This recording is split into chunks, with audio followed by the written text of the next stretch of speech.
নমস্কার, সবাই কেমন আছেন? আমি আজকে নিয়ে এসেছি ৩ টা রেসিপি রান্নার। তো এই রান্নাগুলো আমি কয়েকদিন আগে করেছিলাম। তো ভাবলাম আপনাদের সাথে একটু শেয়ার করি। যারা নতুন রাঁধুনি আছেন তাদের জন্য খুব উপকার হবে। তো আমি এখানে ফার্স্টে মুরগির মাংস রান্না করাটা দেখাবো। মুরগির মাংসটা আমি মেরিনেট করে রেখেছিলাম।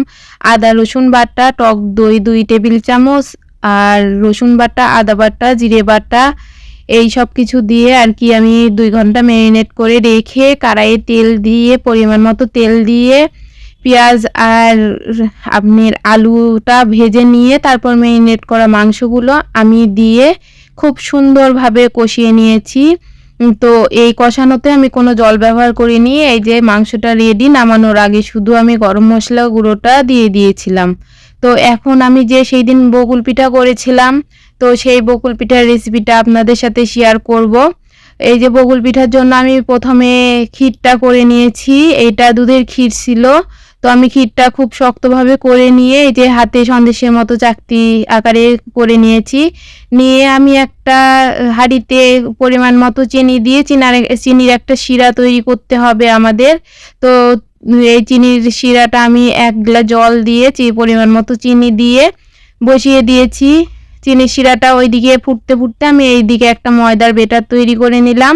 তো এটা বেটারে আমি ময়দাতে দিয়েছিলাম সয়াবিন তেল, হালকা একটু লবণ আর চিনি দিয়ে খুব ভালোভাবে ময়ম করে আমি তারপরে জল দিয়ে এই যে এইরকম থিকনেস রেখে আমি বেটারটা তৈরি করে নিয়েছি। নিয়ে এখন যে ক্ষীরের চাকতিগুলো ছিল ওইগুলোর গায়ে বেটারটা ভরিয়ে এই যে গরম তেলের মধ্যে আমি দিয়ে ভেজে তুলে নিয়ে তারপর আমি এই যে রস যেটা চিনি শিরা করে রেখেছিলাম আমি সেইটাতে চুবিয়ে নিব আর কি। এই তো আমার কয়েকটা পিঠা প্রথমে যে কয়েকটা দিয়েছিলাম খুব ভালো ফুলেছে। তো এটা যত ভালো ফুলবে এই পিঠাটাতে তত ভালো রস ঢুকবে আর কি, আর খেতেও ততটা নরম সফট হবে। এই যে আমার সবগুলো পিঠে ভাজা হয়ে গেছে। তো এই তো ফাইনাল লুক। আর এইটা আমি চিকেন বল তৈরি করেছিলাম। চিকেন বল তৈরি করে আমি কোপ্তা তৈরি করে এটা আমি একটু পেঁয়াজ রসুন দিয়ে একটা ঝোল টাইপের করেছিলাম। তো ভাবলাম এটাও আপনাদের সাথে শেয়ার করি।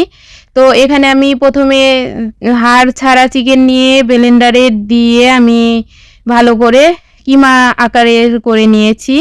তো নেবার পরে আমি ব্লেন্ডার থেকে বের করে এখানে লবণ, হলুদ, জিরা গুঁড়ো আর রসুন বাটা, রসুনটা আমি দিয়ে দিয়েছিলাম চিকেনের সঙ্গেই রসুনটা, আর আদা জিরে বাটা দিয়ে একটু সামান্য পরিমাণ তেল দিয়ে ভালো করে মেখে নিয়ে আমি বল আকারের কোপ্তা আকারের তৈরি করে নিব আর কি। তো এই তো আমার সবগুলো কোপ্তা তৈরি করা রেডি। তো এই তো আমি এইটা এখন অল্প তেলে, যেহেতু আমি এটার কারি করব তো সেই জন্য আমি অল্প তেলে এটা ভেজে নিচ্ছি। ভেজে নিয়ে তেলে এই যে জিরা, তেজপাতা আর দারচিনি, এলাচ, সম্বারা দিয়ে আমি পেঁয়াজ রসুনটা কেটে রেখেছিলাম, ব্লেন্ড করে রেখেছিলাম আর কি, সেইটা আমি দিয়ে দিলাম তেলে।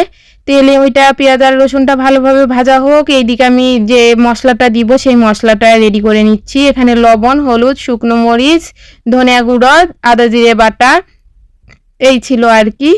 তো এইটা এখন আমি অল্প জল দিয়ে একটা পেস্ট তৈরি করে নিলাম। নিয়ে এই যে আমার পেঁয়াজ রসুন ভাজাটার মধ্যে দিয়ে এখন খুব ভালোভাবে কষিয়ে নিয়ে আমি কোপ্তাগুলো দিব। তার জন্য আমি একটু জল দিয়ে কোপ্তাগুলো ঢেলে খুব ভালোভাবে ফুটে ওঠার পরে আমি কয়েকটা কাঁচামরিচ দিয়ে দিয়েছিলাম। দিয়েই তো আমি যে যতটুকু গ্রেভি রাখবো ততটুকু রেখে এই যে নামিয়ে ফেলেছি।